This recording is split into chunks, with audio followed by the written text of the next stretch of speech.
Hey, what's up, everyone? I'm just doing a really short video here. I came across a really cool video the other day on YouTube, of course, YouTube. The Empirical Audiophile. Yeah, I've watched a few of his videos. I guess a relatively new channel. I think he's just at the time of me making this video, so I think close to 2,000 subscribers. And yeah, his latest video really was about a topic that obviously I love.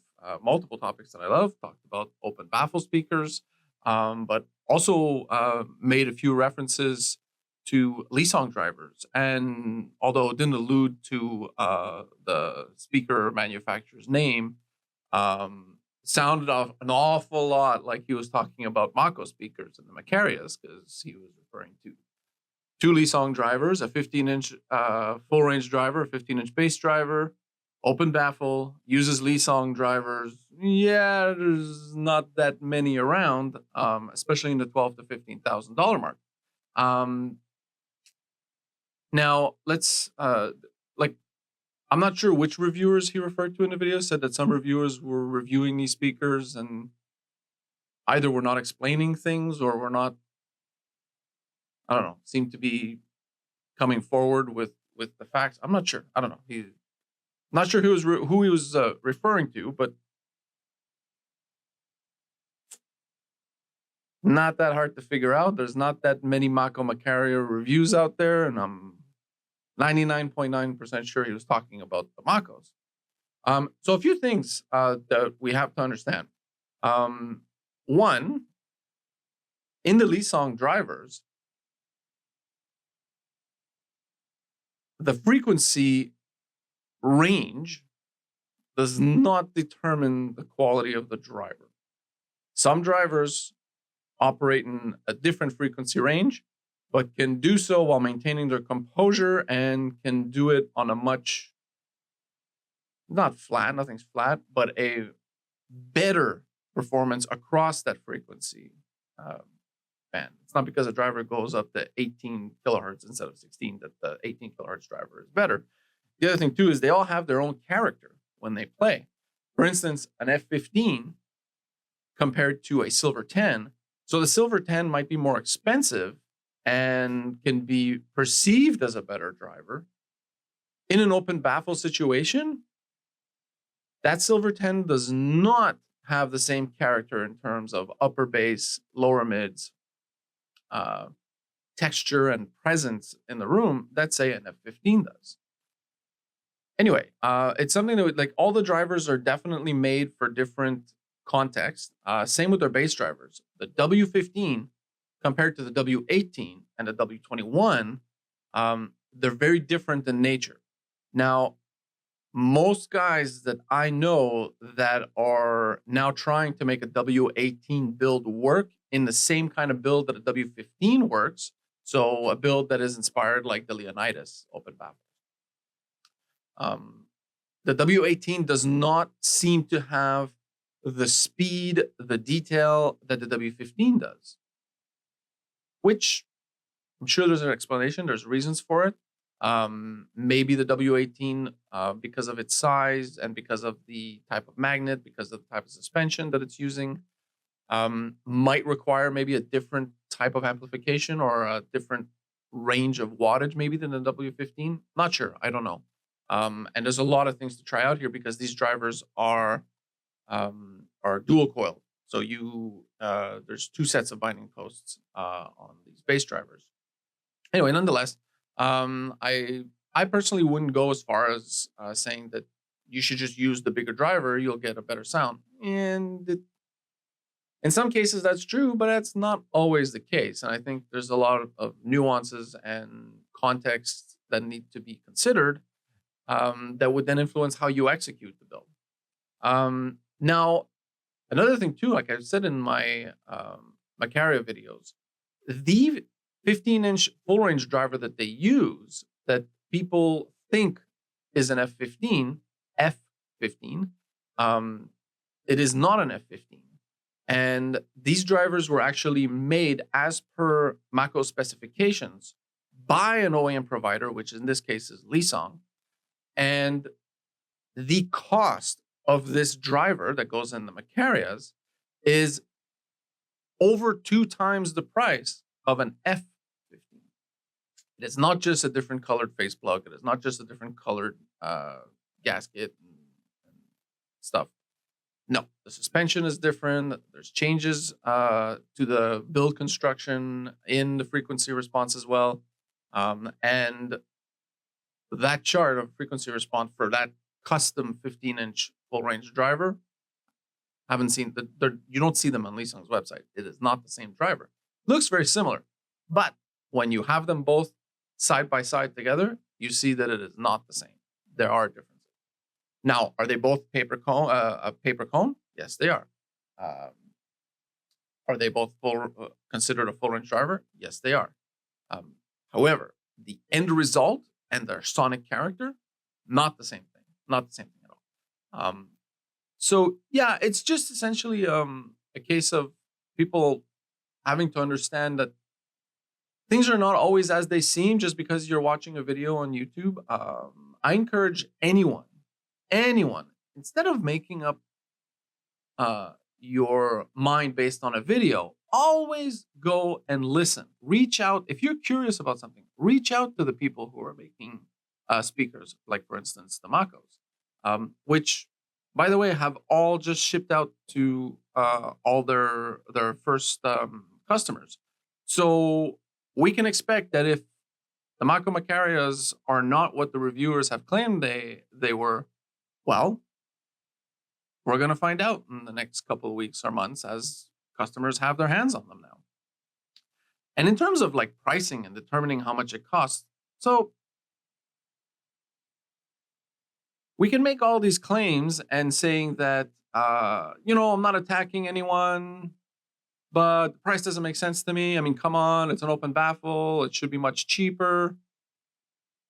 Okay. Building a box for a speaker is not the entire footprint of a cost of a speaker. It is the finish that costs far more than building a box. And thus, having a finish applied, whether it's on a baffle that is 3.5, 4 feet tall by 1.5 to 2.5 feet wide, 2 to 3 inches thick, the efforts, the labor, the materials that go into the finishing, whether you're dealing with metals, with wood, lacquers, or in a case of Maco speakers, the wood speakers are torrefied wood. So this is wood that has to be treated for a period of time at a certain temperature so that that wood remains as is for a longer period of time. If you were to just use a straight piece of wood like I have, this fluctuates based on the humidity and temperature in my room. Yeah, over time, little cracks will appear in this. It's normal. However, with a Maco Macaria wood baffle, it's going to take a lot longer before that wood starts to crack or shift or even change in character. So that costs money. Trust me, it costs money. Go and get a piece of wood torrefied by a company. Just get a little piece. See how much it costs. Now multiply that by a 2.5-inch stick, which increases the amount of time it's got to be done, and at the size and how many they can do at a time, or a piece of quartz, a piece of granite. Have you bought a piece of granite lately? Yeah, it's expensive. The feet are solid metal base. I have to tell you, I've had them in my hands. Between that and a solid cast iron shape, hard to tell the difference in your hand. These things are heavy, they're bulky. And then the wiring. They're using that, I forget the name of the company, that blue wiring company for the wiring in the crossover and the harness to the speakers. I'm not a fan of like criticizing something when you don't know, you haven't done a deep dive. Anyways, for me, that's not my style. And like I've said in other videos, have you all seen me ever criticize any piece of gear? No. Sure, I've made a satirical review of the Guster DAC that I pretended I threw on the floor, but that was a joke, guys. It's sarcasm. And if you can't deal with the sarcasm, well, move on.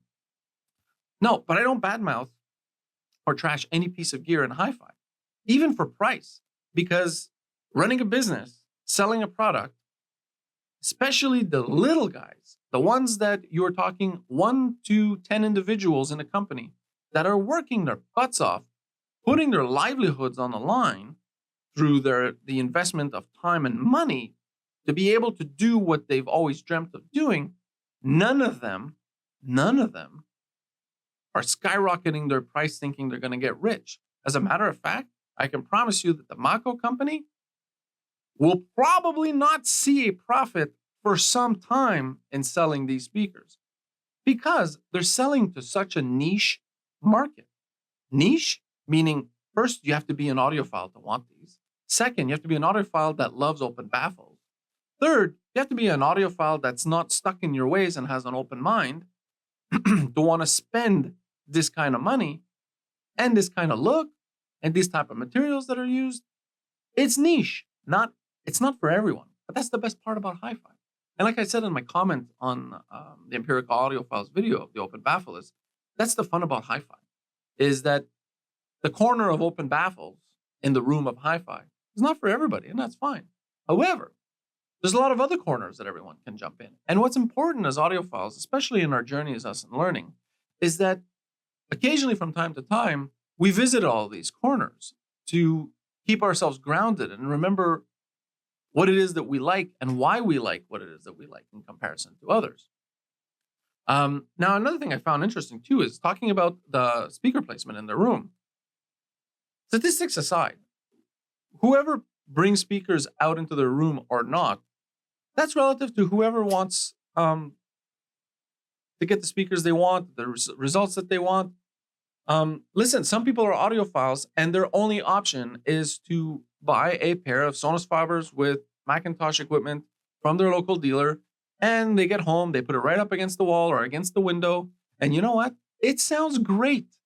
When reviewers talk about pulling speakers out into the room, those are to go down deeper in the rabbit hole where you want to go and get that three-dimensionality, that effect of everything wraps around you, where things seem to push back 10, 20 feet behind your wall. That's just the crazies. That's probably like the 10%, or according to statistics of the Empirical Audiophile, less than 5%, or is it less than 6%? I forget if you said 94 or 96, doesn't matter. It was a very small amount in the audiophile world that wants to deep dive into that, or even has the space to deep dive. There's not good or bad, it's fine. But to say that you shouldn't get the open baffle speakers that have to be pulled out 3 feet into the room, and especially if they cost 15 grand because you can get La Scalas. How big is a La Scala again? I mean, I don't think it's 3 feet deep, but it's well over 2 feet deep. It's between 2 and 3 feet deep inside. I mean, those things are big. And even so, you're going to have them at least 3 or 4 inches from your wall. You're not going to have them stuck, have the box leaning against the wall. That's just, try that, see what happens. So if you have this massive box that is, you know what, I'll check it out in the editing. I'll put the dimensions. But if that speaker is 3 to 6 inches from the wall, which is what I guess most people are doing, but then it's another 2.5 or almost 30 inches out into the room because it's such a huge box. Wow, how's that different than having an open baffle sitting at 30 to 35 inches away from the wall? And that is plenty to give you that great start in that 3-dimensional holographic soundstage that I was talking about.